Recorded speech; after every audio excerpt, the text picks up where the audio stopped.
कि यहाँ आदिवासी का उत्थान हो। और आज इसी के डर में जब हेमंत सोरेन पूर्ण रूपेण महागठबंधन का सरकार बहुत मजबूती से चला रहे थे, तो एन केन प्रकारेण उनको जेल भेज नहीं है। तो कहीं ना कहीं कांग्रेस आदिवासी का हित कि भगवान से भी ऊपर उठ करके मोदी जी का व्यवहार है।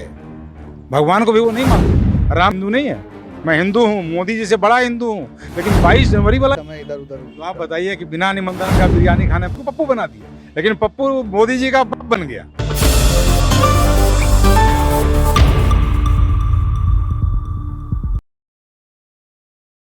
तो मेरा क्वेश्चन है, राहुल गांधी कहते हैं कि हम मोहब्बत की दुकान खोलने आए हैं।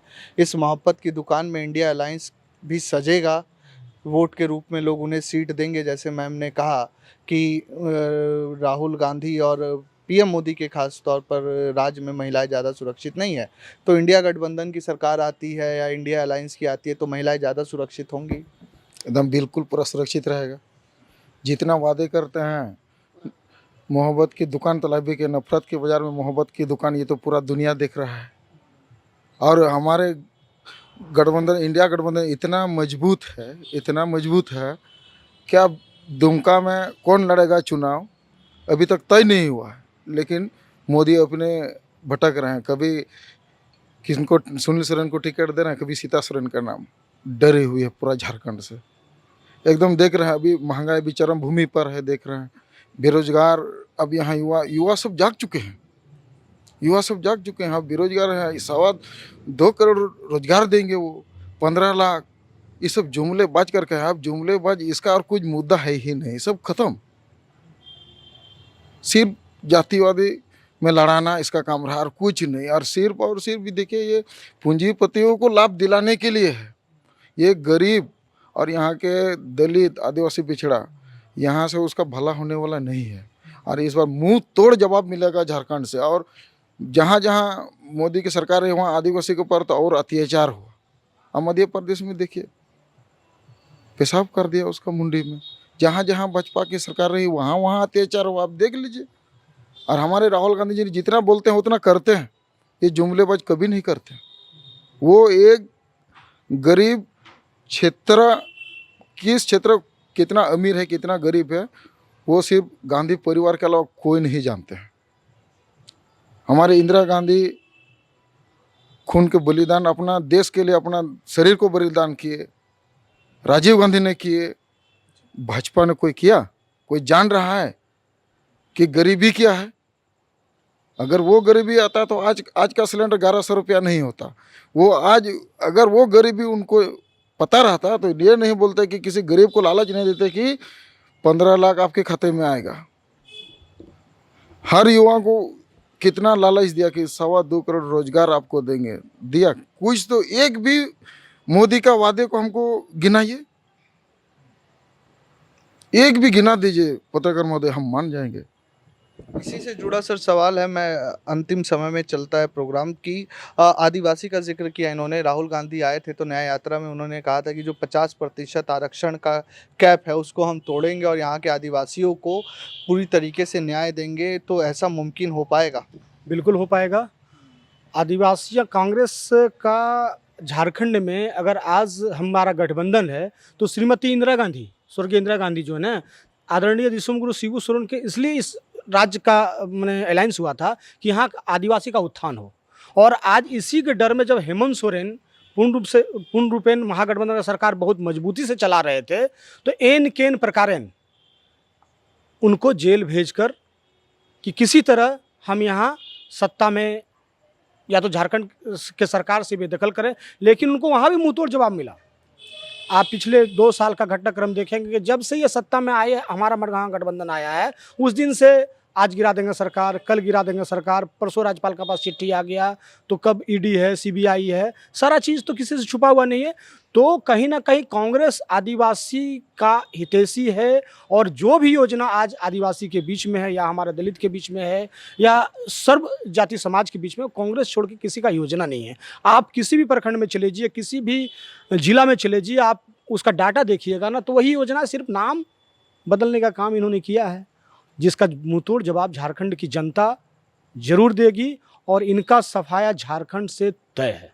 ये अंतिम सवाल आपसे मैं एक एक मिनट में प्रतिक्रिया चाहूँगा सर, कि जैसे इन्होंने कहा कि सबको न्याय, आदिवासियों को सम्मान, लेकिन एक मुद्दा और है। अभी मैं जब दुमका आ रहा था तो कई लोगों से बात की तो एक शाहरुख और एक हिंदू महिला का प्रकरण सुनने को मिला जिससे दंगा जैसी स्थिति दुमका में हो गई थी। क्या ये ऐसा माहौल आप झारखंड में और जगह देखते हैं और क्या ये माहौल राजनीतिक फ़ायदे के लिए बनाए जा रहे हैं और ये भी एक चुनाव का मुद्दा हो सकता है क्या? नहीं, देखिए घटना तो कभी भी कहीं घट सकती जैसे है। ये जो हिंदू मुस्लिम का एक चल रहा है मामला। नहीं, ये कहीं से ये हिंदू मुस्लिम का ये नहीं दिया जाए उसका रूप। ये राजनीतिक है, राजनीतिकरण इनका भाजपा दे रही है। ऐसा नहीं, आपराधिक कोई भी हो सकता है। ऐसा नहीं है कि हिंदू मुस्लिम है तो राइट, अदर्स में भी होता है। सर, राम मंदिर, यूनिफॉर्म सिविल कोड, 3 तलाक, धारा 370, दूसरी तरफ राहुल गांधी बोल रहे हैं गरीबों को न्याय, मजदूरों को न्याय, बेरोजगारों को न्याय। लेकिन आप क्या देख रहे हैं, किस तरफ जनता ज़्यादा झुकी हुई दिख रही है? पीएम तो कह रहे हैं आपकी बार 400 के पार। जो कह रहे हैं वो ईवीएम के भरोसे कह रहे होंगे, जनता तो नहीं कह रही है। जहाँ तक रही राम की बात, तो हम आपको बता देना चाहेंगे कि जिस राम का वास कण कण में हो, हम सभी के आत्मा में अगर जान फूका है तो वो राम ने फूका है और हम खड़े हैं। उस राम को भी 22 जनवरी को मोदी जी ने जान दे दिया। तो इस देश की जनता इस बात को समझ रही है कि भगवान से भी ऊपर उठ करके मोदी जी का व्यवहार है। भगवान को भी वो नहीं मानते, राम को नहीं मानते। अगर वो राम को मानते तो राम में जान नहीं फूकते। चारों शंकराचार्य ने विरोध किया कि नहीं, मंदिर पूर्ण होने से पहले तुम इसका उद्घाटन नहीं कर सकते हो। लेकिन चूंकि चुनाव सामने में चुनाव था, मंदिर का उद्घाटन उनको करना था। वो हिंदुत्व की छाती को ठकठकाते हैं कि किसी तरह से मेरा हिंदू राम को देखे। राम हम कांग्रेसी हैं, तो क्या हम हिंदू नहीं हैं? मैं हिंदू हूँ, मोदी जी से बड़ा हिंदू हूँ, लेकिन 22 जनवरी वाला हिंदू नहीं हूँ। ये बात मुझे आम जनों को बतलानी है कि हम वास्तव में, अगर कोई सनातनी है, वास्तव में कोई राम भक्त है, तो वो हम हैं। हम काम के नाम पर वोट मांगने वाले लोग हैं, हम राम के नाम पर वोट मांगने वाले लोग में से नहीं हैं। ये भी जनता यहाँ की मोदी जी को बतलाएगी। बीजेपी का अंतिम प्रश्न, बीजेपी का बहुत आरोप होता है राहुल गांधी पर कि ये चुनावी हिंदू हैं और चुनाव के समय जनेऊ पहन लेते हैं और बाकी समय इधर उधर। तो आप बताइए कि बिना निमंत्रण का बिरयानी खाने पाकिस्तान कौन गया था? ये बात मोदी जी को स्वयं समझनी चाहिए। आरोप राहुल गांधी पर आप लगा सकते हैं, आप तो राहुल गांधी को पप्पू बना दिए, लेकिन पप्पू मोदी जी का बाप बन गया। और जब पप्पू मोदी जी का बाप बन गया तो इन लोगों को कुछ सोचता नहीं है। वही 22 जनवरी को हिंदू, वही 22 जनवरी को अयोध्या चलो, ट्रेन फ्री कर दो। किसी भी तरह से, जो कि ये लोकतंत्र में ऐसा नहीं होना चाहिए कभी भी, चाहे कांग्रेस का जमाना रहा हो या किसी और भी प्रधानमंत्री का जमाना रहा हो। मोदी जी की तरह कुत्सित षड्यंत्र की राजनीति के द्वारा कभी वोट के लिए दलाली नहीं किया गया है, जिस तरह का मोदी जी करते हैं। इससे हम लोगों को बहुत कोफ्त भी होता है, लेकिन कर क्या सकते हैं? कर तो कुछ नहीं सकते हैं। विरोध कर सकते हैं, जनता के पास बतला सकते हैं, जनता के पास जाते हैं, जनता को वो सारी बात को बतलाते हैं जो मोदी जी झूठ बोलते हैं। हमारा नेता सच बोलने वाला, तो सच की दुकान बहुत लंबा लड़ाई लड़ता है। हम है ना, सच की दुकान बहुत लंबा लड़ाई लड़ता है। 1885 से शुरू की गई लड़ाई 67 वर्ष पार करने के बाद 1947 में हमें आज़ादी मिली। तो मोदी जी से भी हमें आज़ादी मिलेगी और इस देश की एक एक जनता हम लोगों को आज़ादी दिलाएगी। हमको तो लगता है कि नरेंद्र मोदी के इस 10 साल के शासन में जितना दुख लोगों ने झेला है, अंग्रेज के ज़माने में भी भारत के लोगों ने ऐसा दुख नहीं झेला होगा, ऐसा हमको लगता है। क्योंकि मैंने अपना 45 साल समय इस पार्टी को अभी तक दे चुका हूँ मैं, और मैंने देखा है। मैंने इंदिरा गांधी का स्वर्णिम काल, राजीव गांधी का स्वर्णिम काल भी देखा है, और आज का समय भी मैं देख रहा हूं, और देख करके शर्म से पानी पानी हो रहा हूं कि नरेंद्र मोदी जी को इस देश के लिए शर्म कब होगा।